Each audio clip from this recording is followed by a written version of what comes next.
Christophe Barbier, pourquoi le président attend cette journée, attend de laisser passer le week-end avant de s'exprimer? Parce que c'est une journée qui peut tout changer. Imaginons que ça se passe bien, qu'il y ait des manifestations dans l'ordre, très peu d'incidents, que la tactique des forces de l'ordre soit efficace et qu'il y ait du côté des manifestants l'impression que le gain obtenu, ce que le gouvernement a cédé, ça commence à ressembler à un résultat.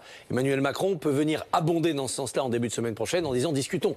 Maintenant, place au grand débat national, chacun rentre chez soi, ça va être les fêtes de Noël, on a compris le message. La politique du gouvernement va changer, priorité, pouvoir d'achat, bas salaire, etc. Et là, on part dans une phase beaucoup plus longue, beaucoup plus lente, mais apaisée. Supposons au contraire que ça se passe mal, que les violents l'emportent, et là, le président sera obligé de reprendre lui-même en main le bâton de l'autorité. Christophe Castaner sera démonétisé, Édouard Philippe aura fait son tour de piste social, recevoir les gilets jaunes en vain, et le président devra d'abord rassurer la France qui tremblera s'il y a eu trop de dégâts et trop de victimes aujourd'hui. On n'en est pas là, on va voir comment ça se passe, mais pour une fois, le président de la République n'est pas maître non seulement de son calendrier, des horloges, mais il n'est pas maître non plus du contenu de son discours. Ce sont les gilets jaunes qui vont aujourd'hui lui remplir l'encrier d'une encre noire ou d'une encre plus pâle. Lui, il n'a plus qu'à tenir la plume et voir ce qu'il peut écrire pour parler aux Français.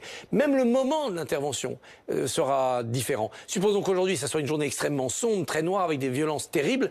On attendra la parole du président dès ce soir, dans l'urgence. Si ça se passe bien, il peut attendre le début de semaine pour bien mijoter son discours social.